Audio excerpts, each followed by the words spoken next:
Welcome back, everybody, to the Audio Theory Podcast featuring your host, Superfly.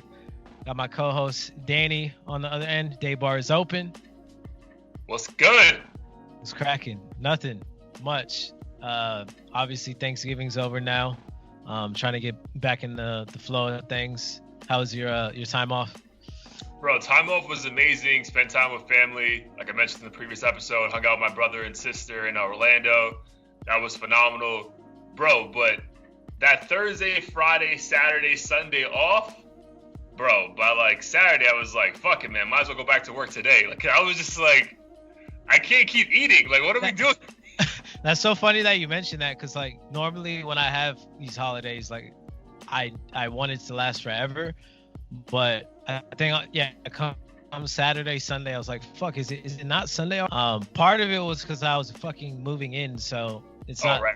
The most fun thing to do or to spend your weekends doing.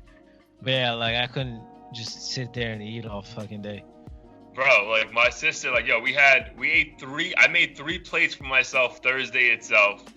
Then I had leftovers again on Friday. And then before I drove down that night, she's like, here's more leftovers. I'm like, no. I can't. We're not doing this shit, bro. We're not doing this shit every day. Like, yo, I don't eat this kind of food. Like, I enjoyed it, but fuck, bro. Right. My family skimped out on it this year. My mom had 0 leftovers. It was like yams and mashed potatoes. That was it.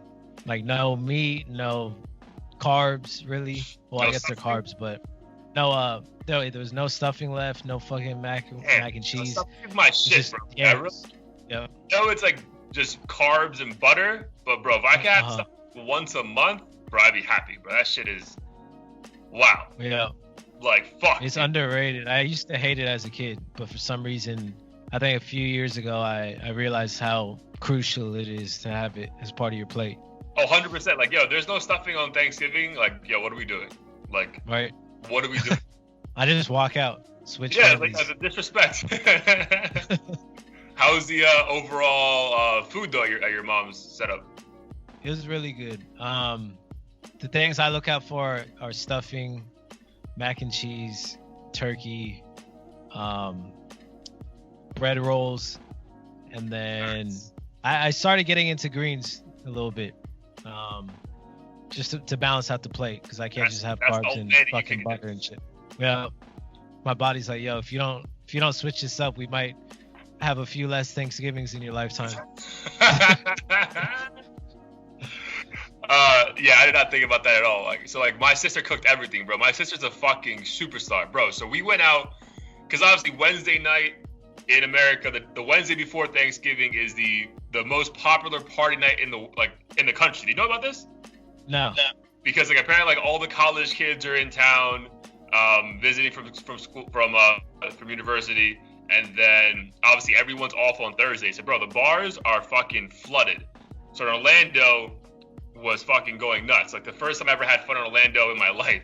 So we went out. We're out till like 3 a.m. Bro, she woke up at 6:45 in the morning to start cooking. I was just like, damn, bro. And dude, she fucking killed this shit, bro. She only had one oven, but she put the turkey in for like 5 hours, take it out, put something else in. I'm like, bro. And the shit came out flawless, bro. So I sent her like a text message of like, yo, I want these things at dinner. And then I was like, I need to have cranberry sauce, bro. Like, there's no way we're not, like, but I don't care. It could be Ocean Spray can. I figured that's what she's gonna get because she's doing so much. Dude, she made fresh cranberries. Damn. Like, yo, I took a bite of that shit. I was like, yo, this shit was made with love, man. Like, yo, salute to my sister Chanel, because, like, yo, that food was fucking top notch. I'm not gonna lie, that's one of the dishes that I've avoided pretty much every single Thanksgiving. So I'm sleeping on cranberries, I guess. Bro, it looks good, but I must have a traumatizing like experience as a child eating it or something, because I've always avoided it. That's the old ass can, and you're like, bro, fuck this. Yeah. Bro, I fuck with canned Ocean Spray. I'm not gonna hate on that shit, but yo, fresh cranberries, bro, that was because they had like molasses and cinnamon. Yo, I was like, bro, I could just eat this shit like by itself, just fucking spoon that shit. Like, yo, phenomenal. Well, yeah, this is the time of year when my workout plan goes to shit. if I don't like still try try real hard. I fucking played basketball for 2 hours before we ate on Thursday. I was like, bro, I need to fucking not pop out of these jeans later. So like, let's fucking go work out now because we're not gonna work out tomorrow. No. Yeah, but how was moving in, bro? Is everything pretty much done? You go back here? I mean, the most important shit is in there. So I bought a new TV, for like the living room. What's up? You got it on Black Friday? Technically, but I mean, it was from Costco, and the deal ran from before Thanksgiving, and the deal ended December 2nd. So I think a lot of companies, they do like week-long Black Friday deals. So I mean, I got a deal. It wasn't anything too crazy. I saved a couple $100, but it's better than nothing. Nice. So I set that shit up. Is that for the public space though, or for you and Sarah's room? It's the public space, but at the same time, like I think most the roommates have their own TVs and shit. So I doubt anyone else is gonna use it unless it's like a movie night or for whatever reason they just want to kick it in that area. Sure. Okay. I've been using it for video games for the most Nice. part. So it's been good. Hopefully nobody hates me in the household. I mean, fuck it, bro. You paying rent? That's your shit. And we're paying more rent technically because we're in a bigger but shared space. So when it comes to percentage of overall rent, the both of us are paying most of it. So Bro, say less. That's your house. yep. No, I'm lounging out butt naked on the couch. That's your Anybody space. who wants to I'm a fucking dominated. As long as I'm there. Still fucking touching the heater dial, like, yo, don't touch my shit, bro. This is the fucking way I like my space. Just make everybody uncomfortable. Oh, that's awesome, bro. Is it 1 year lease or what are we doing? Month to month? Yeah, 1 year. I mean, after all the effort of moving in, there's no way in hell I'm moving out before a year unless like I find some golden Los Angeles property that I can't pass up on. Yeah. All right, bet, man. It's awesome. Congrats on the move-in. And then, yeah, so you say you're steady. So you bought the TV. What else is like kind of missing just to make it like home? So we bought a coffee table / mini couch or love seat, whatever you want to call it, for our bedroom. Our room's pretty fucking big. It's like a studio apartment almost. Oh, sick. So we're trying to make that space cozy so that it feels like our own little home. But beyond that, like nothing really. I'm a pretty low maintenance person when it comes to like living in my space. All I need is a functioning bathroom, clean bathroom, a TV, and a comfortable bed, and I'm like set. Wait, so are you recording from your new spot right now, or are you still at your old spot? I'm still at my old spot. Okay. Because I haven't fully transitioned all my shit over there. Like for instance, we don't even have a table, so I can't like connect the mic to anything. But I think next week you'll probably see a different background. I'm not sure what it will look like, but it'll be dope. Stay tuned, our YouTube subscribers, all 15 of y'all. 11.5. 11.5. We rounded up. Somebody must be like subscribing and unsubscribing based on like the episode. So, yep. All right, that's awesome, bro. But do you know what today is, bro? December 4th. You know what today is? Yes. And now that I think about it, I forgot Jay-Z actually released a song called December 4th, but Jay-Z's birthday. It is Hove Day. It is National Hove Day. Yep. Dude, the fucking GOAT turned 50 years old, bro. That's crazy. The GOAT. Bro, he looks amazing though for 50. I'm not gonna lie, bro. Holy shit. He looks amazing. His music is still amazing. At 50, like I can't think of any other rappers right now who are making timeless music at that age. Hip hop at that age. Facts. Dude, even music, bro. Cause think about it, like even like if you think about like certain rock artists, like bro, once they hit like 40, 45, it's just like they're just doing their oldies. Right? They're just really releasing new shit. That's true. So, bro, the fact that he's this active, this involved, dude, he's making fit. Like, remember he had that song, 30's the new 20? Bro, he's making 50 look like the new 25, bro. Like, this fucker's I know, I'm like, shit, maybe I do have like 30 years of life to like, do shit I want to do. So I read some shit yesterday that fucking like legit lifted my fucking spirits. Like, I know you turned 30 this year, right? Like in this month. I will, yeah, in like a few weeks. Yeah. So I'm 31, bro, and obviously, once you hit like 30, you're like, bro, what am I doing in my life? Like, is this popping? Is this what I was fucking called for? Bro, Charlemagne the God, shout out to him, was fired from a radio station at the age of 31. And, like, now look at him. Yeah. So, bro, in 10 years, we're going to be popping. Right. We're going to have, like, TV shows. So, it's like, bro, we good. Yeah. Plus, he could probably buy that fucking radio station right now and fire everybody there. I don't know, that year, the story was, like, that was the 4th radio station he was fired from in the past, like, 2 years leading up to that. Yeah. And he was even debating, like, yo, should I just stop doing this shit? Clearly, I'm not good enough. And, bro, fast forward 10 years, this guy's worth a few $1 million, has fucking property everywhere, the #1 fucking radio show in America. Like, bro. Yeah. He's killing. Salute to him. Facts, bro. All right, man. Anything else you want to speak about before we jump into the topics at hand? Nah, let's just dive right into it. All right, so I think we agreed upon this episode name. We're going to go with episode 11, Bump, Bump, Bump. Yep. And for people who don't know that lyric or that song title, that is B2K featuring P. Diddy, Bump, Bump, Bump.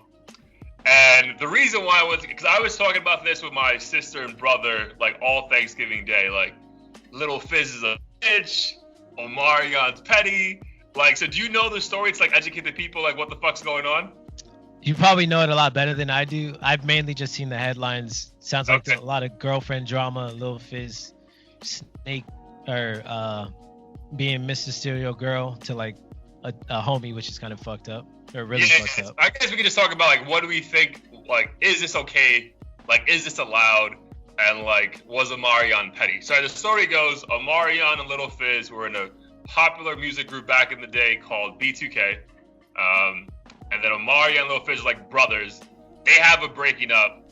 Omarion has a girl, I think her name is April some shit. April Jones or something? That's what it is, April Jones. Yeah. They have like 2 kids together. They break up. And then she's now dating and living with Lil Fizz. And it's like, what? Like, yo, that was like, my kids call you uncle. Like, what the fuck is going on? Yeah. And then it was just like this interview that happened like 3 weeks ago where like they're asking Omarion, like, how do you feel about this situation with Lil Fizz? And he's like, yo, it's cool. We're family. I'm happy for them too. Like, it's not a big deal. And then apparently like Lil Fizz responded earlier. It was like, well, you know, me and him aren't really that close. So that same interview, they tell Omarion this, like, hey, he really said you guys aren't friends. And he was like, all right, cool. Bro, he was mad calm, cool, like, just like, I don't give a fuck. Bro, I think it was the day before Thanksgiving, which is Lil Fizz's birthday. They announced the new Millennium Tour. So remember, like, that was like the B2K Bow Wow. I think it was like Mario, Chris Brown, like that fucking tour where like every middle school girl lost their fucking minds. Yeah. Yo, they announced the tour. And Lil Fizz is not part of that shit. Damn. I'm sure. I mean, do you think he knew ahead of time that he wasn't part of it? Dude, maybe. But the fact that shit was announced on his birthday and to the world that way, when like all this drama is happening, that's amazing, bro. That's amazing. He would have made so much money. I'm sure that tour would have killed. I guarantee this tour is gonna do phenomenal, bro. Because I mean, it's all about, dude. As we get older, like the same way, like I'm sure, like in 10 years when Jaden's going on tour. We're gonna be like, oh, that's when we were kids, like that was the shit, like, bro. So yeah. All those kids who are now our age are like losing their fucking mind over this. So yeah. I'm sure that tour is gonna do phenomenal numbers, and yeah, Lil Fizz is not gonna be a part of that shit whatsoever. That's sad. I mean, people act that way. To your point with like the Backstreet Boys and NSYNC and shit, and to know that he's not part of that, and that's pretty much, I don't know what his business ventures and how he makes his money nowadays, but like in my mind, that is how someone like him would have longevity in any way, is to be part of tours like this, and he fucked it up. Bro. And like, yeah, I'm sure he's good financially. I hope he is, but like, bro, if that's like an extra 4 or 5 mil in your bank account this year, like you just lost, bro. Like you just took a major L for just like, what are you doing? For real. I'm sure that stinks. Yeah, but what do you think the bro code is on that is? Like, who do we blame for this? Like, do we blame him? do we blame her? Like the girl? Like who's at fault here? Well, I mean, I think if you're prepared to not be friends with someone and you don't consider yourself friends at all, and like you're ready to shut this person out of your life, I guess in that case, cool. But from a bro code standpoint, I think it's still wrong for him to be messing with her, because it's not like just some random chick he met on Tinder and like dated for a couple years. Like he has kids with her and everything. He has 2 kids with her. Yeah. That's I think that's right there just like prevents any reasoning on Lil Fizz's part, because that's just weird. Like once you have kids with someone, that connection's a whole lot. Whether or not you like the person, that connection's just a whole lot deeper than, oh, I talked to this chick for a few months and I still have feelings for her, but you know what? It's cool. Like you can date her. I think it's a whole different ballgame at that point. Yeah, I do. I agree with that wholeheartedly, bro. It's like, it's one thing if you're in college and it's like, all right, you keep seeing the same girls over and over again because like, I mean, like, it's just like, I passed her one day, I spoke to her for like a week. I'm also like 19, so I don't know what the fuck's going on in my life. Like, bro, you're like 30-year-old men. Like, bro, like you have a plethora of women to choose from. Like, you go to the one girl who you saw with your boy for years. Like, she was pregnant multiple times. Like, dude, what?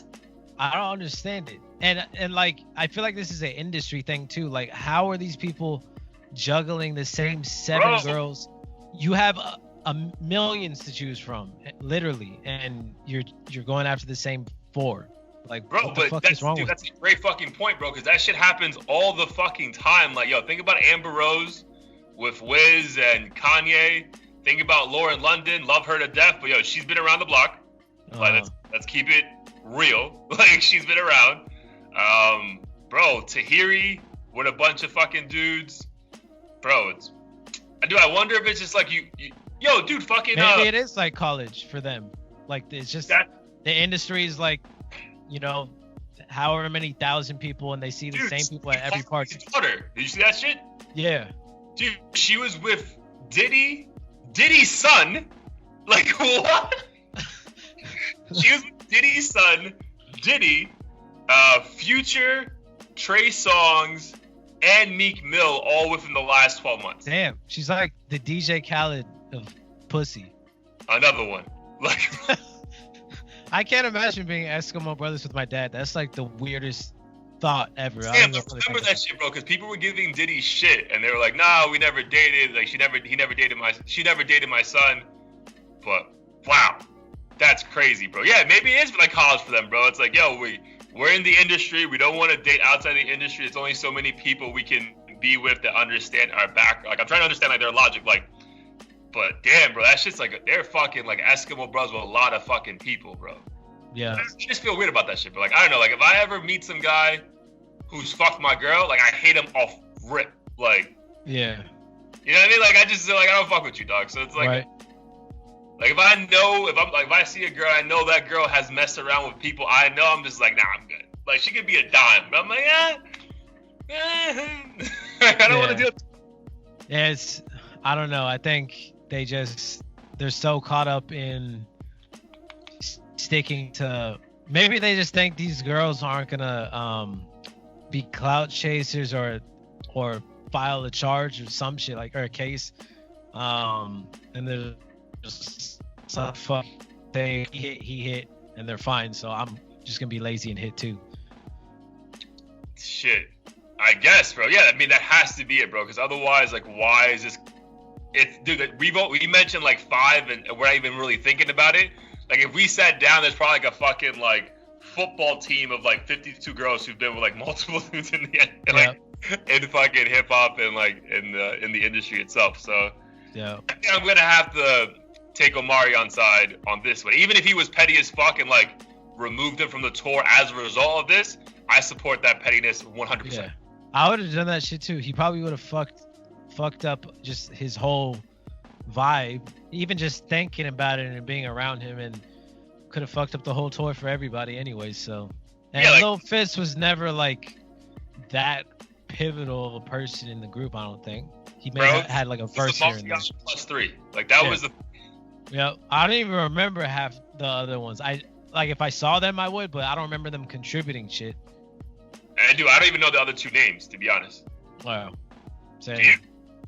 I think I know Raz B, just because he's been in the headlines a lot. But Okay. are there two others?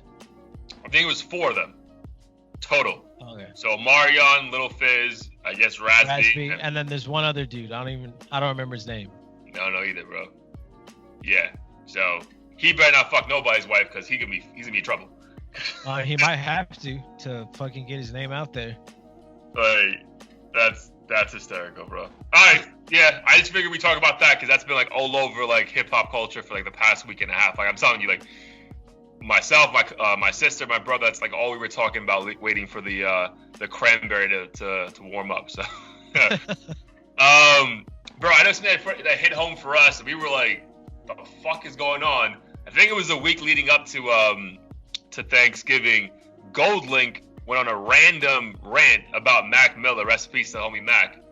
Like, bro, like just telling him that the Divine Feminine album was like completely bitten off like some work he did, and that Mac Miller was cool with him, but they never gave him the respect he deserved. Like, how'd you feel about that whole shit going down? So the way I saw it was, okay, it's fine if you feel this way, but why the fuck are you waiting till he's dead this long to bring up something that at this point in time is just honestly irrelevant? Like it's really not that deep. I understand from a musical standpoint if he brought this up while he was alive, like literally after a week after the album was released, and he's still trying to get his career going and shit. But at this point in time, yeah.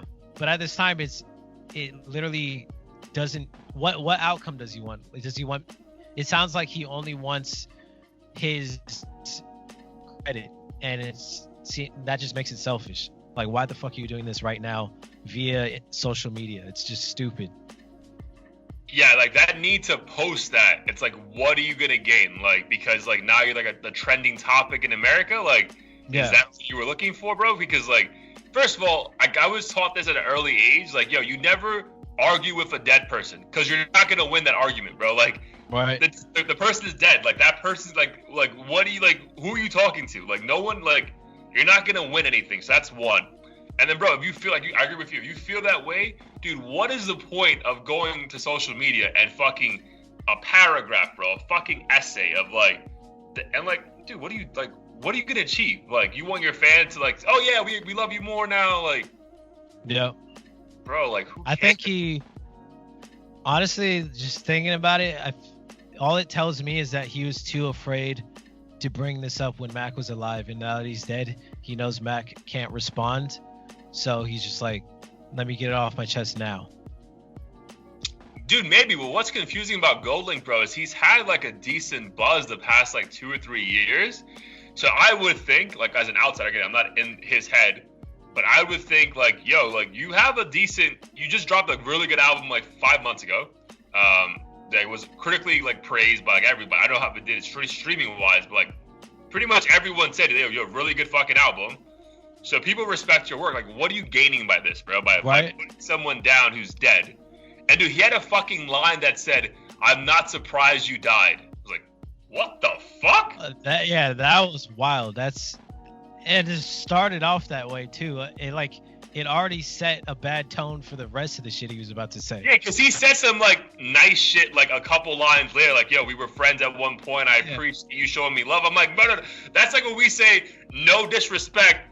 I'm about to fucking disrespect the shit out of you. Like, that's exactly how I do this shit. Yeah. And maybe he was it sounded like he was trying to be nice in a way like, oh, you're so brilliant that the brilliance makes you troubled and therefore you're more likely to kill yourself, sort of thing. But just the way he phrased it was like, you basically, you're clowning him, essentially. I didn't see any good from that statement. Yo, I saw nothing good, but shout out to Anderson .Paak, like, jumped on that shit immediately. It was like, bro, what the fuck are you doing? Yeah. And I think since, like, obviously Goldlink, like, deleted that fucking post, like, a day later or some shit, he's like, oh, this is not good? This is not a okay thing to say? But he went on stage and started telling people, like, he started preaching to his crowd and was saying, oh, like those comments I said came from the heart. He's like, me and Mac Miller were best friends. Like, you guys don't understand our relationship and stuff. But in my mind, I'm like, that's fine. But why do you have to voice this shit on social media to everyone like a year after his death for something that just sounds petty? Almost a year and a half, bro. Like, he died September 2018. Like, it's about to be 2020. Like, what are you fucking achieving by this? Yeah. Yeah, dude, that was a fucking scratch. I scratched my head for that one, bro. I was like, yo, I actually enjoy a lot of Goldlink music, but after that one, I'm like, bro, like, what? It's gonna make you second guess it. You're gonna be like, you're just gonna have a bad taste in your mouth now. Right, for no fucking, like, dude, I legit thoroughly enjoyed his last album. Like, yeah, I would bump that shit like for a couple weeks in a row. Like, yeah, this is fucking fire. I'm like, now, dude, like, sometimes you wonder, like we've mentioned this before, like remove like the artist from his personal life, but like, bro, once that shit. There's sometimes it's hard to not see it overlap, and I'm like, bro, yeah, like what are you doing? Like, what are you doing? Bro, I didn't see a lot of this, cause I think this actually was like on Thanksgiving Day.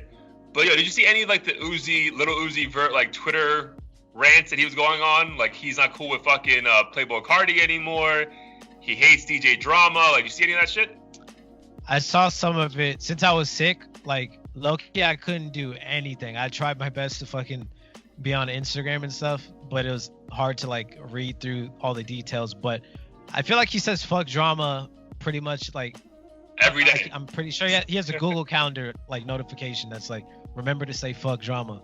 Fuck drama. But the Playboi Carti shit though, that surprised me. If you don't mind diving into what the fuck happened with that. Yeah, so I think it was like a direct. So I think he was just live on Twitter and people were just like shooting him like questions and shit. And then they were like, "Yo, when's the next like Playboi Carti collab?" I think was like a question. And he was like, "Nah, me and him ain't cool no more." And everyone was like, "Whoa, whoa, whoa, like what?"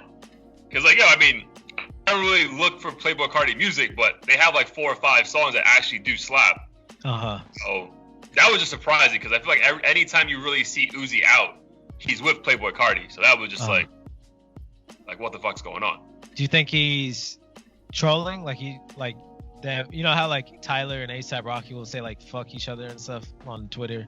Nah, I mean, maybe if it was like, I would think that only if that was like an isolation, but like the fact that it was so like in the mix of him like complaining about his record label and fuck DJ Drama, yeah, I'm not cool with Playboi either. It's like, I kind of believe it. You know what I mean? Like, it was on some like isolated shit like a couple of weeks later or before, maybe. But like, this seemed genuine. Like, yeah, I don't fuck with him no more. Yeah, that's rough. I mean, Playboi Carti's been like one of the more like mysterious artists to me. So I don't even know what to think about it because I don't even know what he does except ad-libs.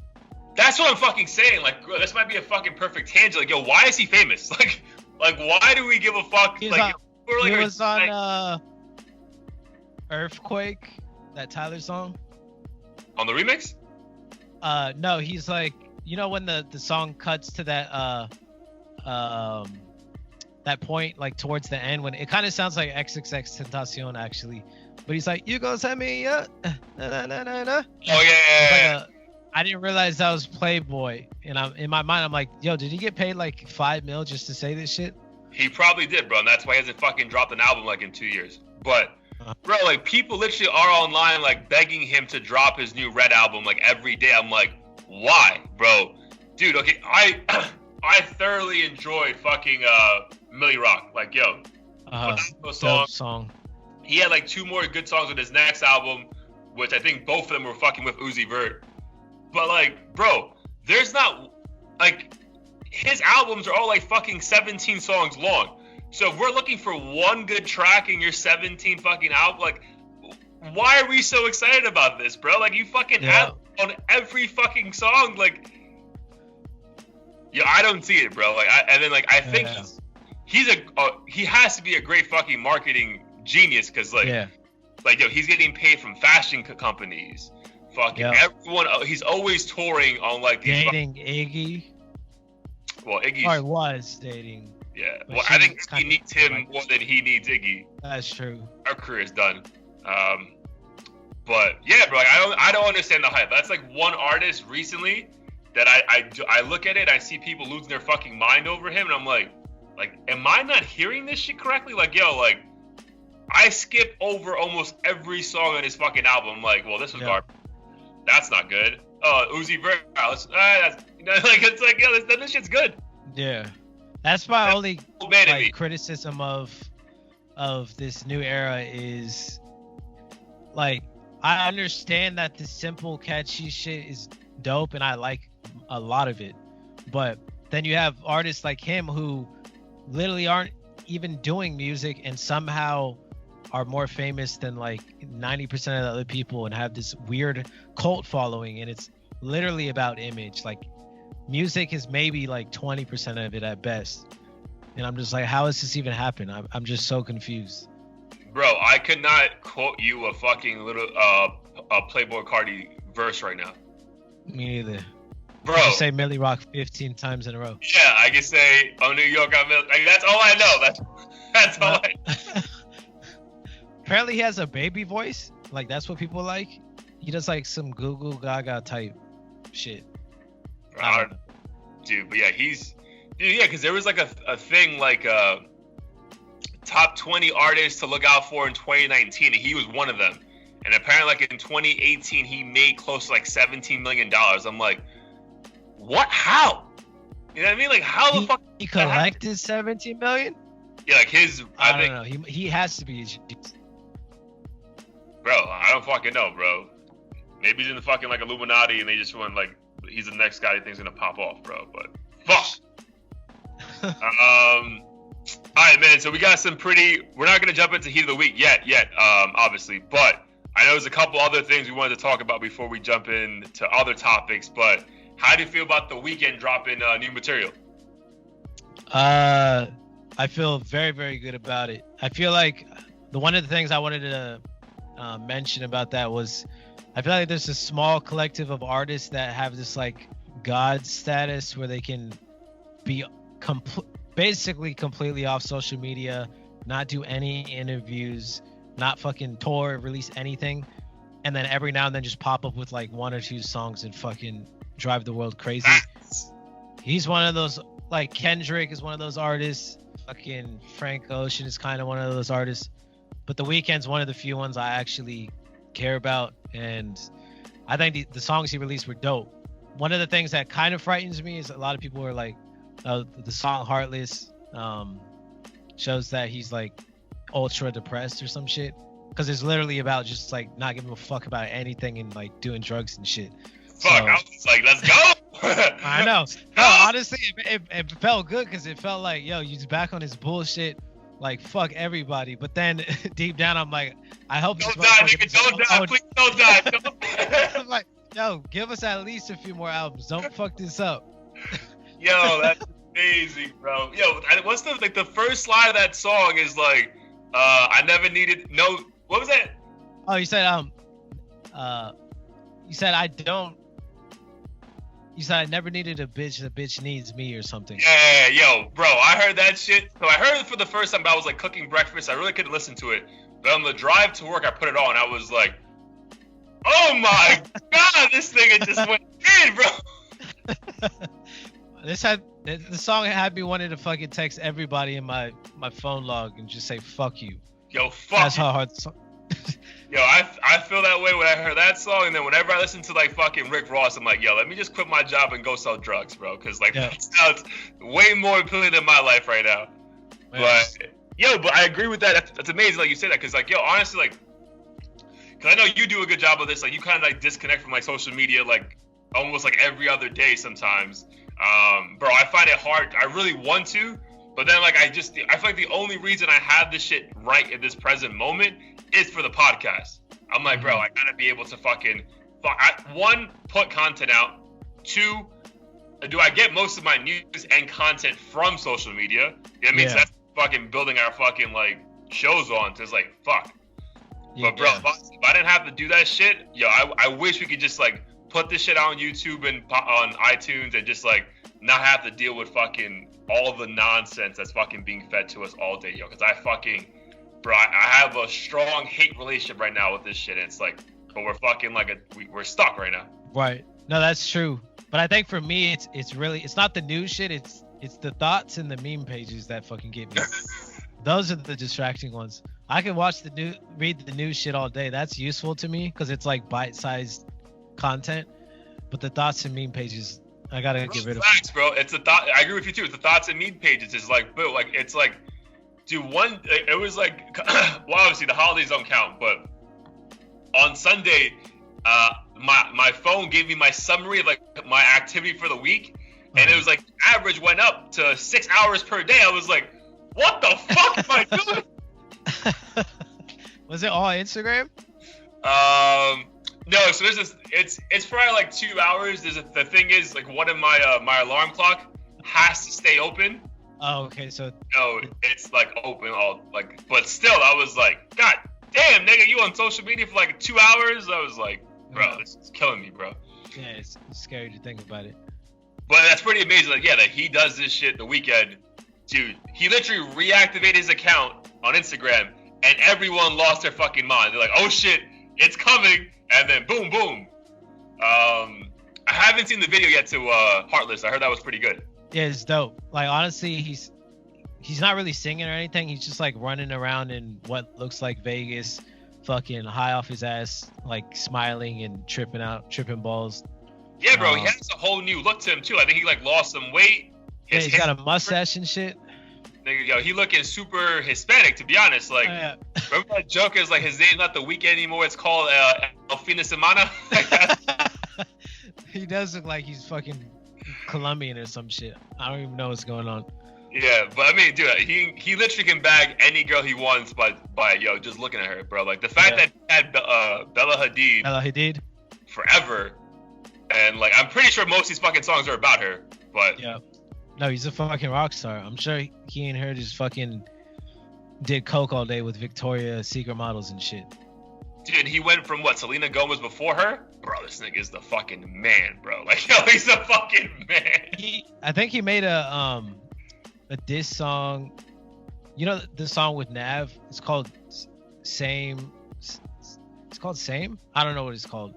But he made it a few years ago, and supposedly it was a diss song to Justin Bieber about bagging Selena when he first got, I think, yeah. I know, but yeah, the Weeknd. I'm excited about. I don't know when the album's dropping, but if that shit. I actually thought this is where I hate when like we don't get the full context when like they're hinting at these drops, because I thought it was gonna be a fucking full album. So when I woke up at fucking midnight, I was like, oh, one song, fuck. So I really hope this fucking full album drops too, because I feel like it's gonna be like a fun. Yes, I get he may be depressed, but it's still like a fun version of it. Like it's like, yeah. I'm just out here living my fucking best life. Like, if I was a girl, we post, like, those passive-aggressive fucking quotes on Instagram. Like, you know, like, that's the fucking vibe I'm getting from it right now, bro. No, when you watch the video, even though clearly the video, it looks like he's just a dude who has way too much money for his own good and is on drugs all day, he looks like he's having fun acting in the video, which gave me some comfort. Because I think in all the other videos, he's kind of just, like, looking at the floor with like a black and white color tone. No, and like, I feel like his old videos, that nigga never makes eye contact. No, he seems like he hates everything about life in those fucking videos. Well, yeah, today really is like the weekend for a reason. Like, oh, I hate Monday through Friday. I need the weekend. Like, it's just like That's a good point. He doesn't fuck with Monday through Friday at all. At all. And life is his Monday through Friday, and like the music is the weekend. He's like, bro, I don't fuck with this shit whatsoever, bro. That's a good point. Yo, so I know Offset has been the fucking news nonstop, including like balls in his face. So, bro, where do we start, bro? We start with his crazy ass tweet about the culture. We start about him being hacked. Like, where do you want to start, bro? Let's start with the hack shit. I thought that was kind of funny just rereading it. All right, so Tekashi 6ix9ine's girlfriend. I think Tekashi's out like in fucking 2 weeks, by the way. So I'm fucking excited. Oh shit. So Tekashi 6ix9ine girlfriend pulled up her fucking Instagram DMs and had a message from Offset that said, "Miss you for real." That's it. No previous context in that fucking message. That's it. And then like an hour later, his Twitter was like, "I'm gay as hell. I like balls." Like, it was just like, what? And then so the girl posted the fucking video of the DMs, and she was like, "You're so fucking disrespectful. Your wife has an open case against me," which I didn't fucking know about. And then, yeah, so pretty much it was like, "Yo, you're a fucking troll." And then like Carti and Offset went online when they woke up and was like, "Listen, like his account was hacked. He's been a dick before, but he's not cheating this time. It's true. Look at it. Blah blah blah blah blah." And this nigga just in the background like, "Yeah, I didn't do that shit." He's like, yeah, that wasn't me this time. Yeah, so do you believe he was hacked? Like, it was very convenient. Like, the DM shit happened first, and like an hour later was the Twitter shit. Like, oh fuck, like I'm hacked. Like, I don't know. It seemed very suspect, the timing. I almost believe him only because one, Tekashi's girl is not worth risking it all, in my opinion. And then two, I hope Offset isn't dumb enough to fucking be sending DMs that he knows could potentially be public and just getting fucked over. Like, these motherfuckers need burner IG accounts or something if they're gonna be doing this. So that's the only reason why I give him the benefit of the doubt. But if he was hacked, I also want to tell the hackers to start writing more believable shit, and you're gonna do a lot more damage. He should have said some shit like, I don't know, fuck, or I wouldn't want him to say this, but something about Nipsey Hussle or something just to fuck his whole career up. Yeah. Hack somebody's career, Twitter, Instagram. He'd been like a fucking 10-year-old kid though. That's like all the bad words he knew. Yeah. But do 10-year-olds really know how to hack this shit? Because I might hire one for someone's Instagram. I don't know, bro. But apparently, I mean, I don't know. But I think he was hacked. Because again, like I agree with you. Like, yo, he got caught out like what 2 years ago with this shit. Like almost lost Cardi B. So I would like to think the benefit of the doubt. Like, bro, like there's no way he's gonna risk his shit over like another industry person's girl. Yeah. You know, and then apparently that girl does have an open, like, Cardi B apparently fucked her up outside a fucking, like, strip club a while ago. Oh, shit. Tekashi's girl? Yeah. Oh, damn. So that's why she was saying you're so disrespectful because your wife has an open case against me. Like, why are you tipping me up? So I do think that was a little suspect. So out of all the hoes on fucking Instagram to slide in the DMs, I feel like he would know better than to slide in that one. Yeah.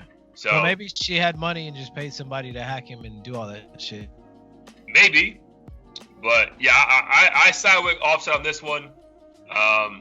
He was hacked. I'm gonna go out there and vouch for him. Also, black men don't cheat, so that's awesome. I mean, that should have been point number one. That should have been like, bro, this is nonsense. Like, this is like, what are you talking about? Like, bro, black men don't cheat. Like, this is fucking wasting our time.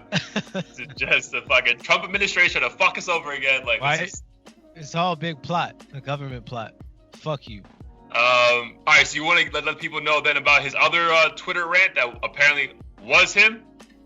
Yeah, so he basically said in a nutshell that white people shouldn't comment on hip-hop because it's not their culture. It's the culture of black people. I don't know. Do you know what he was alluding to? Like, who said something, or was it some random thought? He didn't name drop, but according to academics, because obviously academic has fucking ears to all this shit, he was commenting on Russ. Okay. Russ had a really big interview that week leading up on NATL, and he was talking about like a lot of hip hop things, which I think were like 99% accurate, by the way. And he just didn't fucking appreciate Russ talking about that shit. Yeah. I mean, I think the problem I have with these statements in general, and obviously as a black person, I immediately have a tendency to want to side with those statements. The problem I have is I feel like a lot of people, rappers in particular, will make these statements when they face an uncomfortable truth. They'll be like, "Oh, you're white. That's just completely invalid now, even if it's true." So I don't think that's fair for him to write somebody off like Russ. I mean, it's uncomfortable if a white rapper or a white person in general just talks about like race specific issues within hip hop. Right. So that's one thing, bro. So I feel like my issue with that Twitter I guess post is that it's too blank of a fucking statement. Like, if you're gonna fucking use the race card either way, like black versus white or white versus black, you got to be fucking specific, bro, because you can't fucking like just paint with the same brush everything. Like, hey, I don't think white people should comment on race-specific issues. All right, probably don't agree with that, but I can hear the conversation. When you just say white people should not talk about fucking hip hop, all right, bro, you fucking lost me, bro, because we're saying so. Yeah. So fuck Mac Miller, fuck Eminem, fuck G-Eazy, like fuck any fucking white person in hip hop, fuck Rosenberg, you know, fuck half of Old Man Miro, like yo, like no one can fucking talk about hip hop then, bro. Like, are you? Yeah. Fuck Rick Rubin, like, you know what I mean? Like, what are you talking about, bro? Like, so that's ridiculous to me.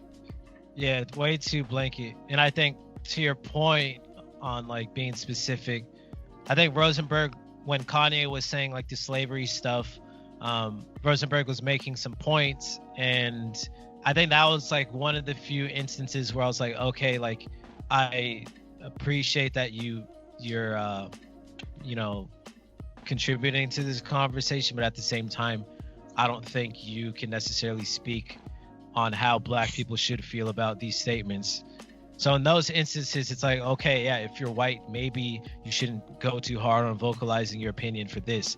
But like something like what Offset said would make a white person think, wait, so you're saying I can't comment on if Kanye's album was good, or if, you know, hip hop in the 2000s is better than 1990s? It just sounds like, okay, buy my music and shit, but don't say a word about, you know, how you feel.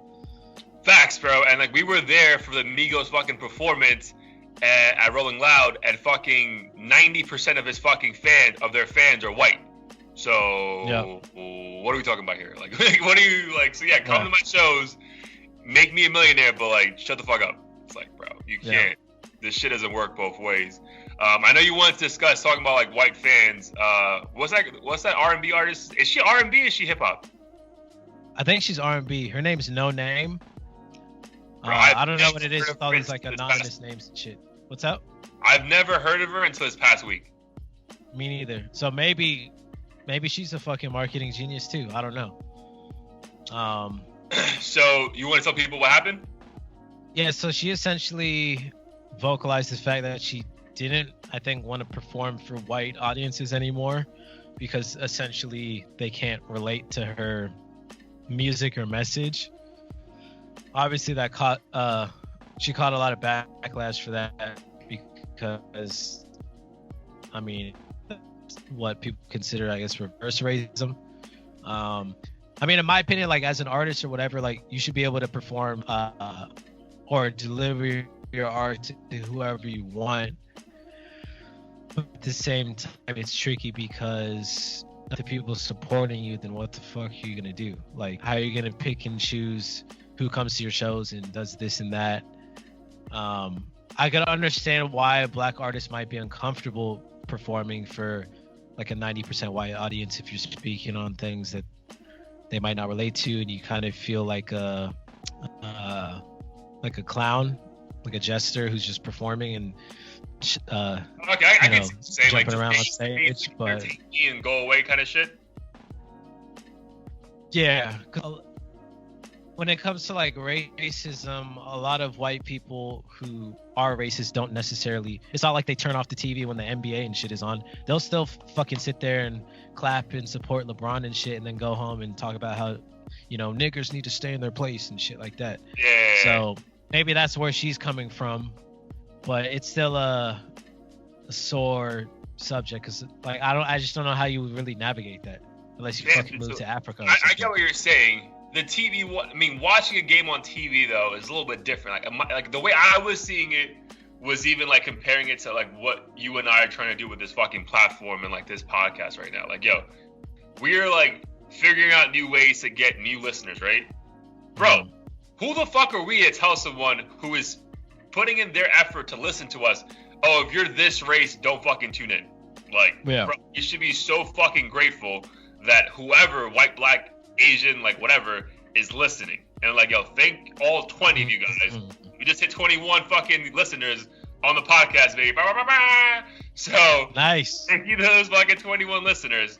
But like the same thing, bro. If she has fucking people going and paying money to go watch her show, bro, you're a fucking literally no name artists. Like, you should be fucking lucky you have anyone showing up, bro. Like, think about Travis Scott, that video clip he showed of like 5 years ago. It was like fucking 15 people in a parking lot, and now look at him now. Imagine it was just 15 people and they were fucking 12 of them were white. He was like, "Y'all get the fuck out of here, bro." You need to be fucking grateful for your fans. Like, again, I know the artists make the music for themselves, and like, if fans like it, that's a bonus. But bro, these fans are fucking literally putting money in your pocket. Like, that's the way I took it, bro. I really took it like, yo, you're being super ungrateful for the support you're getting out of people who don't have to give you support. Like, no one owes you anything. They don't have to come to your show. They don't have to sing your songs. They don't have to give you money. They don't have to like your shit on Instagram. Like, yo, like, you should be so fucking supportive. And that shit just rubbed me the whole fucking wrong way. Like, bro, get the fuck out. Yeah, I felt the same way. I think it just reminds me of how artists in general, they'll say on Twitter and shit like, "Oh, I love my fans. I love you guys." But then we see so many instances of them treating their fans like shit or doing this and that. And I get it. Like, a lot of fans might treat these artists like zoo animals or people who aren't even really people. But I mean, your fans do make you. I remember there's a video of Tinashe that came out a few years ago, and she was like, basically begging her fans to buy her new track or her new album, and being angry with them for not doing it at the level she wanted. So I think artists need to be more grateful about who's supporting them, so long as their fans are being respectful. They might not understand necessarily what experiences you have and shit, but as long as they're tuning into it and spreading the message, like, I don't really see the issue. And maybe try to find a way to get more black people to like, I don't know. Yeah, exactly. Or be fucking talented. How about that, bro? Because I've never fucking heard of you. So, like, I'm not saying I'm the fucking end-all, be-all, but fuck, bro. Like, I'm listening to a lot of shit. And the fact that you've not come into any of my fucking record spins is on you. So, but, bro, like, if your fans aren't trolling you, aren't fucking bothering you for a picture when you're with your family, bro, like, what, dude? Without fans, like, bro, we're fans. Like, without us, yo, there's no fucking sell arenas. There's no fucking record sales. There's no streaming numbers. Like, bro, like, be fucking grateful, bro. Like dude, that's why we joked about Post Malone. Bro, Post Malone at the end of his shows is the most grateful human being in the world, bro. Like, thank you guys inspired me. This could be you one day. Just believe in yourself. That's like, definitely, I don't know if that should be that extreme, but fuck, bro, it should be close to that. That's how most artists should treat their fucking fans. Like, bro, because us going to these fucking arenas paying hundreds of dollars for fucking seats is the reason they have fucking, their families are going to be set for the rest of their fucking lives. Like, yeah, exactly. Literally, because most of them don't even make that much money besides doing shows. I'm sure Noname is making all of her money, most of her money from shows. Right. So to fucking say, yeah, don't come to my show if you're white, I was like, all right, bitch, let's see who fucking supports you then, because you're literally losing half your audience. You just fucking cut your fucking check in half for nonsense. Like, get the fuck out of here. Maybe she's bitter that she doesn't see as many black supporters as she wants, and instead of being like finding a way to increase that demographic, she's like, yo, white people, get out of here so I can see more black people, or like convince myself that my music is appealing to black people. Yeah, maybe, dude. Or maybe she's a fucking idiot, and I'm gonna go with that one. Yo, so obviously last month of the year, we're gonna get into the fucking heat of the week in a second, but bro, I'm getting excited because I feel like there's been some like quality music being dropped these past like week and a half. So like, do you think we're gonna have like a nice little rush of music coming our way before the year ends? Like, you know, like, I think because we both agreed last week that, all right, 2019 wasn't the best in music. Do you feel like a wave coming right now where like it's gonna be constant heat over the next like 2-3 weeks before the year ends? I don't know if I feel comfortable saying constant heat, but I definitely think before the year is over, we're gonna get a couple of bangers. I don't think we're gonna get any like full-on projects and shit. I could be wrong, but I think it's just gonna be singles here and there that we fuck with through the holidays. Yeah. I mean, I really hope The Weeknd drops his album before the year's over. That'd be fucking sick. Like, I would listen to that shit like nonstop. End up fucking popping mollies on Christmas Eve, all depressed and shit. Just depressed. I can't remember, like, that line was so hard. I can't even remember it, like, word for word. But, like, that line, when I heard that shit, like, never needed a bitch needed me. I was like, bro, bars. Bars. That's a perfect way to start a song, too. Bars, bro. I was like, holy oh, no, he says, never need a bitch, I'm what a bitch needs. Yes. Something. Yeah. Yes. Bars. Fucking, my speaker fucking melted, yo. I was like, holy shit. Well, yeah, no, I just got excited because, like, yeah, we got The Weeknd on Thursday for Thanksgiving. We got fucking Fabolous shit. That album dropped. We'll jump into that in a second. I fucking love that album. The Game dropped. I didn't listen to it yet, but it actually has pretty good reviews. There's some other shit that fucking dropped. I know fucking, what else came out? The Weeknd shit. XXXTentacion's album's dropping this week. I mean, a couple of those songs are actually pretty good. Trippie Redd's album dropped, Love Letter 4. A Love Letter to You 4. That actually was pretty good. So, I don't know, man. Like, I'm getting excited because I really do think 2019 was kind of underwhelming. So I kind of, like, as the years progress, I've kind of leaned towards your point of view more. But yeah, man, I don't know. I don't know if it's because it's 2020, but I just feel like 2020 has to be like a perfect music year. Like, it just, I feel like that shit. I feel like it will be, or at least much better. Sure. Yo, did we touch base on this last episode? The album of the decade. Sorry, you said what? The album of what? Did we touch base on what got voted the album of the decade? Album of the decade. I don't think we did. All right, bro. So real quick then, it was fucking Complex did a vote, and I agree with this shit wholeheartedly. Fucking My Dark Twisted Fantasy got voted album of the decade. Oh shit! I think I saw the article, but I don't think we talked about it. But that's dope. I mean, if any artist is gonna get it, I would assume Kanye would be one of them. Bro, I remember when that shit came out vividly, bro. I was in fucking India. That's with all of the lights, right? All the lights. Okay. Blame Game, Runaway, bro. Fuck, bro. Classics. I was like, holy shit, Monster. Yo. Oh yeah. Okay, that's fair. Devil in a red. Was it Devil in a Blue Dress? Bro, fuck. Like, I remember vividly where I was when I heard that shit the first time, and I was like, wow, this motherfucker's a genius.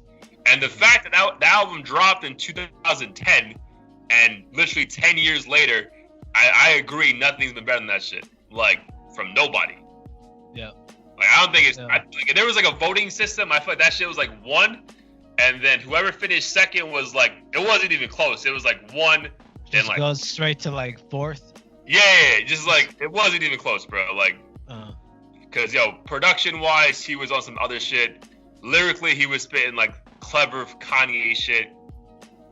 And, bro, like, do you remember Blame Game? Like, the skit he has for fucking Chris Rock? And, like, who taught you that? Yeezy taught me. I was like, bro, like, every dude when they break up with a girlfriend, and, like, their biggest fear is, like, fuck, bro, I'm gonna give my girl all this great shit, and she's gonna go to another guy and do it with him. It's like, bro, like, he fucking captured that moment perfectly in a song, bro. Like, that was amazing.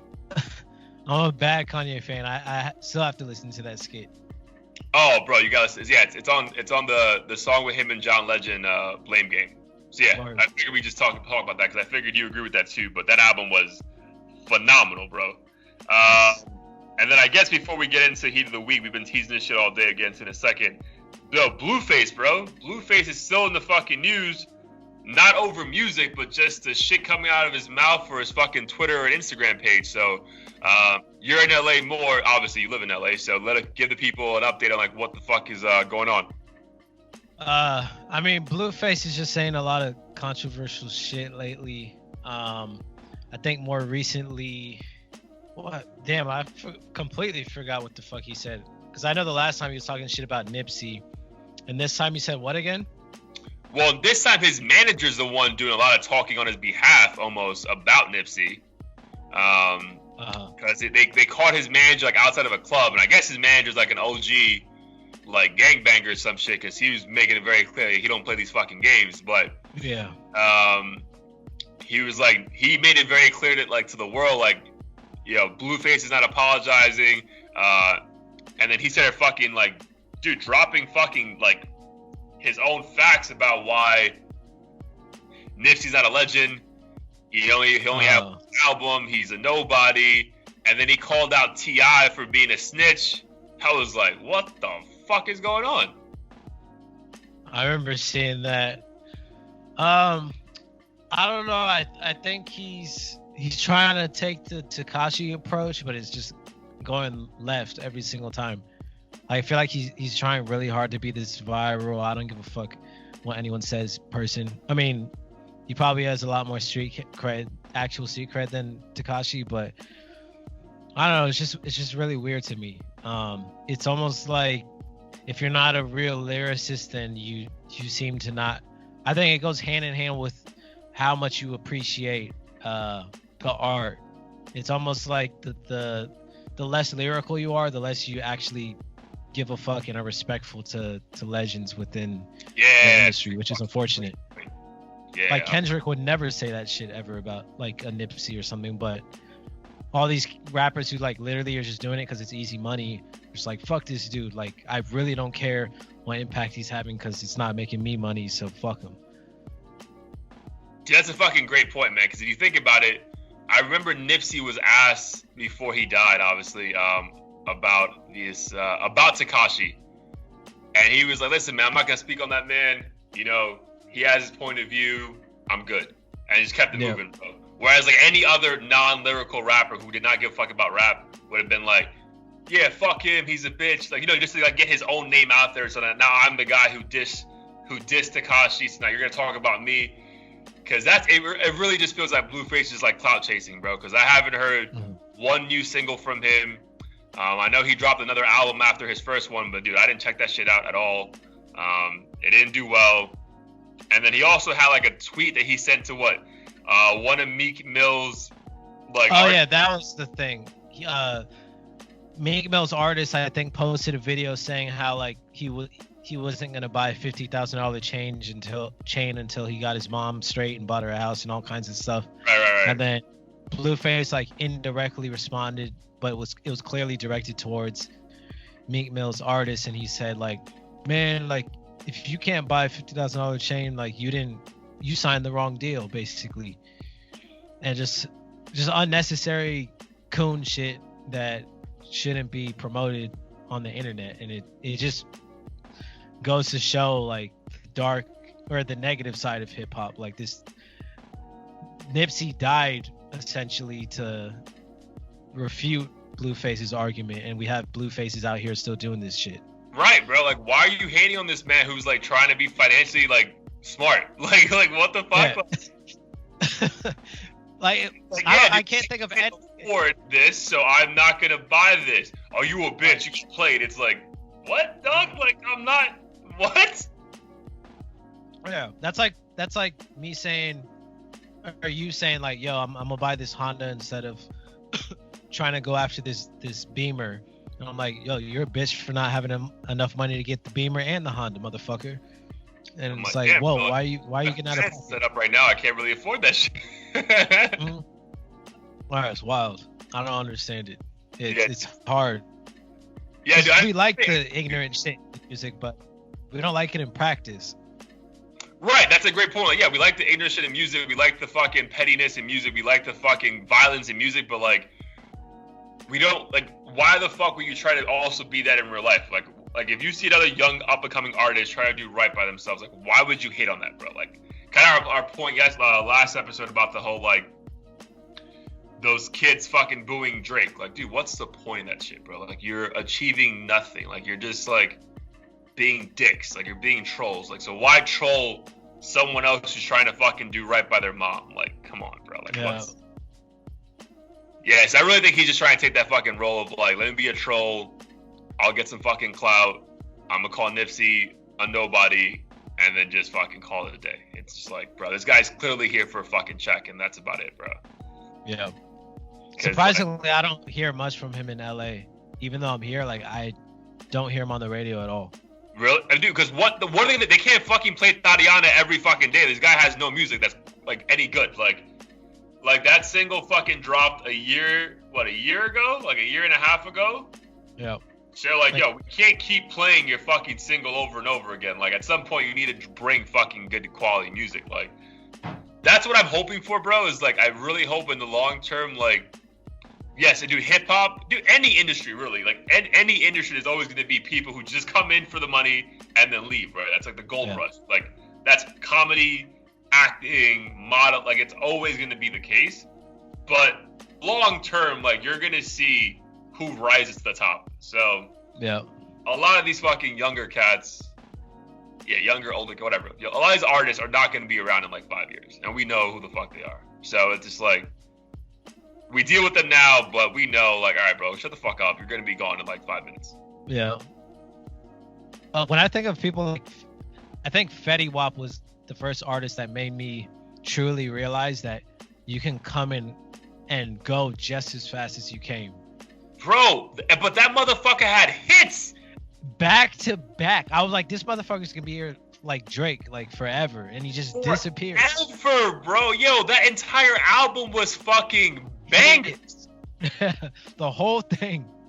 I like, was literally the whole album. I went from like, I have no idea who the fuck Fetty Wap is, to like, holy shit, Fetty Wap is my entire playlist right now. Like, it's just bang, bang, bang, bang, bang. Like, I was like, bro, because I thought what was his first song? So I was like, all right, this is like a catchy, whatever. Bro, but then he came out with like the one with Drake, and I was just like, My Way, yeah. Oh, it was like, and he was singing. It was like, you knew he couldn't sing, but the way he was doing it was so good. I was like, bro, what the fuck? And then you fucking download the album, and it was like, boom, boom, boom, boom. I was like, wow, this motherfucker's gonna be here forever. And then like, he hasn't had a fucking hit since. Yeah, it's terrifying. But then people like Chief Keef somehow don't make like any music and are still filthy rich. Like he's another one of those like Playboi Carti types that just has a cult following. Yeah. Chicago will fucking die for Chief Keef, bro. Uh-huh. Bro, like, facts, bro. That's a great fucking boy. Yeah, because Chief Keef been around for almost like a good like 8 years or some shit. And bro, I couldn't name you more than one Chief Keef song. Don't like, and that's about it. Yo, facts, bro. I know like 2 Chief Keef songs, and that's about fucking it. Yeah. Bro, but what I am looking forward to is that end of year mashup where like they take all the good songs in a year and like kind of like mix them and shit, like make it all sound like one fucking song, but the decade. Like I feel like that's good. Like if they just do like a hip hop one, like a good DJ just like fucking mashes up all the top fucking songs of like 2010 to now, bro. That'd be ill. That would be like the dopest fucking mix of like all time, bro. I think this is probably my favorite decade, to be honest. Yeah, dude, because we appreciate it more. It changed so much too. Yeah, dude. From what fucking thing? Yeah, from what my dark twisted fantasy was to what the music scene is now is fucking night and day. Mm-hmm. But Drake's the number one. So yeah, that's like literally the only thing that never changed since then. That Drake started off number one and ended number one. All right, bro. So we can't prolong this shit anymore. Heat of the week. Let's go. I already mentioned it, but I'm gonna have to give it to my boy Abel with Heartless. Similar to Post Malone, I like the fact that he kind of tends to stay true to his formula, doesn't try to get too wild with it. Just some real good, like, fuck the world, I'm gonna do what I want type of music. And the beat was, I think the beat was the only thing that was kind of unusual for him. It was more like, I was about to say that shit. I think the clubby, the Metro. Yeah, it was dope. I loved it. Yeah, I think the production was different, but still, it was different, but still worked for him, which is like that's a fucking true artist, right? Like, yeah. Like Jay-Z can rap over any beat, and it's like, oh, it's different, but it's Jay-Z, so I like it. It still works. So I'll give it to him. I actually do have a runner-up. which is Kid Ink, surprisingly or not surprisingly. So he released a song called Slide Up. I think most people, I feel like Kid Ink doesn't really have a whole lot of respect when it comes to like rap, because he kind of falls in that like cookie cutter pop rap mainstream category. Dude, but I remember that fucking single he had with Chris Brown like in 2014. He had like 5 singles.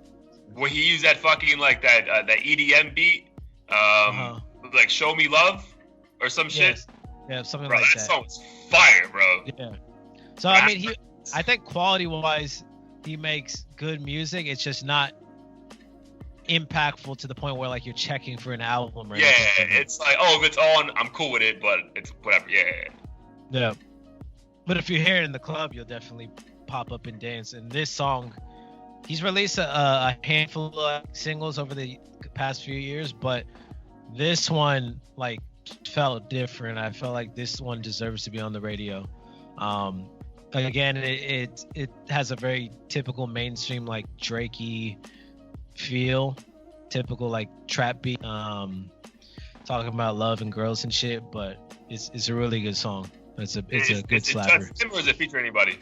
Yeah, it's just him. He actually kind of resembles Drake on the track. So whether or not that bothers you is up to you. But he did a really good job with this one. Nice. I'll check it out tonight, actually. My hit of the week, I fucking hinted at it earlier. Yo, the Fabolous. I need to fucking get this name right, absolutely, because it's like a fucking project. Summertime Shootout 3, Coldest Summer Ever. Bro, this album from fucking track 1 to track 16 is fucking flawless, bro.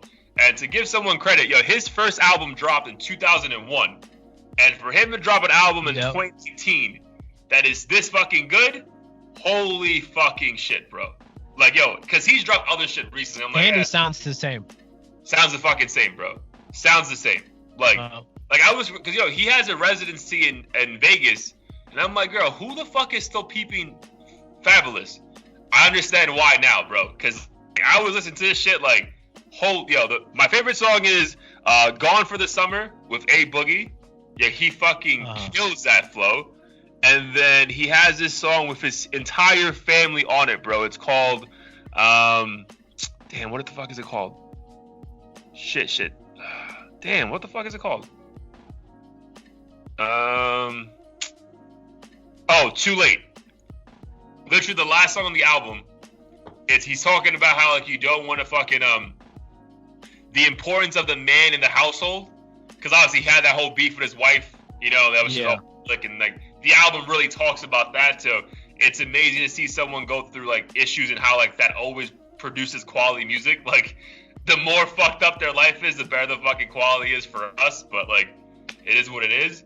Dude, but he has his wife talking on the fucking album, on that song, and then he has his kids talking on that song. Bro, I was listening to that shit in my car. That's the only album in the past like 4 months that when I put on my fucking music, that's like the only thing I'm checking right now. I'm like, yo, let's go. No shuffle, 1 through 16. Let's keep going through it over and over again, bro. So, yeah, I think kudos to Fabolous for being around for fucking 18 years, 19 years, and to drop a fire album on like your fucking, like, it's probably like his fucking 10th album if you think about it, is pretty fucking amazing.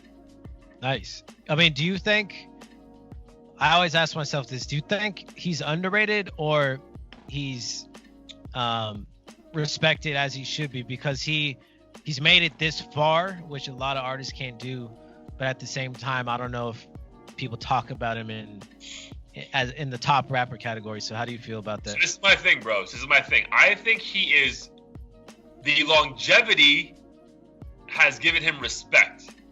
I do think he's underrated, but the caveat, I blame him. Because, bro, there are plenty of, like, those in-between albums that he had that they were giving him the, like, bro, here's the fucking alley-oop, go fucking take this beat and make a fucking hit. Because, yo, he had a couple, there was one album, Loso's Way.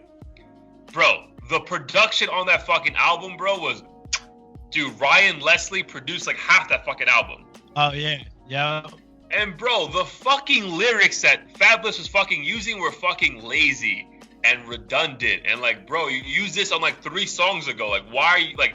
So like, bro, I really think he thought once like the Jay-Z's and the Nas, like, he thought he would take over New York and then eventually become like the guy. And when I think that didn't happen, he became like, it was already past his time per se. Yeah. And he just became like another rapper. You know what I mean? So now he's just kind of riding his wave. Right, exactly. Because like, yo, I remember being in the barbershop and like us like looking at like yo, remember the song he had with Diddy, Trade It All, with the jagged edge? Yeah. Bro, yo, we were watching that shit like saying, yo, this motherfucker's up next. It's gonna be his fucking industry. Mm-hmm. And bro, I personally think, again, dude, like think about it, like we all get lazy, like we all get comfortable. Like I'm comfortable right now in my job. Like I just am. Like it is what it is. You know what I mean? Yeah. We all go through that phase. So I just think he got too comfortable. And then when the fucking industry got too fucking like fast for him, he's like, oh shit, I gotta pick back up. And it was too late. Like that fucking train left, bro. But I think he's figured out his own lane. Cause dude, he's clearly still making good money. He's making better music. So I think it worked out. I think when we look back at Fab's career, it'll be one we give more kudos than negativity towards. Yeah. But I really think, bro, he left a lot to be fucking wanted, because I think he could have been not what Drake is, because no one can ever be what that is, but like more esteemed. Whereas I don't think he's that esteemed right now. It's like, if you're from New York, you love him, and if you love hip hop, you love him. But that's about it. You know what I mean? Yeah. I think Fab could have been like a household name if he just like didn't get so comfortable. It was like in between years. Yeah, it's a pity. I know Drake at one point actually insinuated that Fabolous has some corny lines. I think there was a line Jay-Z or someone said, and Drake responded and was like, oh, even Fabolous wouldn't come up with something that corny or something. Oh, really? But there are some times when he says shit, I'm like, damn, like he should get so much more respect for that, for this line alone. And I guess the train really did leave. I think so, bro. Like he was consistent with the mixtapes. Like, yo, he had a run, bro. And then even when he kind of like fell off, he still came. Like he's still back. Like Fabolous is still very much a part of hip hop. But yeah, man, I think that he could have been like way bigger, bro. Like he's not a household name, which sucks. Yeah. Cause like, bro, like even people who don't really know hip hop know Pusha T. You know what I mean? They know Pusha T songs. You know what I mean? They know that Pusha T like bodied Drake in a fucking battle. Like they know this shit. Whereas like Fab is like, if you don't talk to like non-hip hop heads, you're like, who's that? Like who's that guy? For real. So yeah, that's trippy to think about that. Yeah, dude. But like, yeah, I remember it, bro. I remember exactly where I was. I was in fucking middle school in India, and his first album dropped, and I remember listening to Holla Back. Holla Back, like, woo woo, like, bro, I was like, this is who the fuck is this? I'm like, bro, and then his what the I think song with Nate Dogg was dope too. Dude, that's what, can't deny it on a fucking rider. Yo, Nate Dogg on a Timbaland beat, bro. That is setting you up for success. And bro, he had it. Like he fumbled it, bro. He had it and he fumbled it, bro. Yeah. Oh man, I can talk about Fabolous all day, bro. No, he's like one of the more interesting hip hop stories, because he's like, he didn't fall off, but like he could have been so much more. Bro, facts, bro. At least he's still around to fucking like smell the flowers, right? Like he's not like, thank God, like he's not like not here. I know he's dead. Like sure. Yeah, and he's like, yo, he's a fucking. He actually did an interview with Ebro like 2 days ago, where he's like, bro, like, yeah, man, that shit. Like he called the mixtape the cold summer because he had the coldest summer of all time. Like, yo, my wife was ready to fucking leave me. I'm trying to be a good dad to my kids. So, bro, like, he's obviously grown up, like, as we all fucking do. But I like that he's been still, like, he's like he's a fucking punchline king, bro. Like, the shit he says, I'm just like, how the fuck does your mind even work this way, bro? Like, what? Yeah, no, his lines are wild. Yeah, man. So, yeah, shout out to fucking Fabolous for dropping a dope album. I'm definitely going to go check out that Kid Ink single, right? Just single. It's not a whole album. It's just... Yeah, just single called Slide Up. I'll peep that. Anything else you want to touch upon, bro, before we dip out of here? Nah, I think we're good. A lot of interesting stuff to talk about this week. But we'll keep the content coming. Bro, yeah, no one can complain about the content on this fucking episode, bro. That's like an hour and a half of just pure quality content. The fucking mic is working. So everyone telling us about that fucking I'm in the closet. I'm popping that motherfucker. And comment, motherfuckers. Even if you hate the sound quality, say something. Yo, let us know. Facts, bro. Listen, like, we don't like the fucking orange backdrop. I'll make this shit pink, bro. Let me fucking know, and I'll make this shit work. But yeah, we appreciate y'all. Episode 11 in the books. We'll be back here next week. Yeah, man. Enjoy your fucking rest of your week. Let's have a great time. Likewise, man. All right, man. Peace.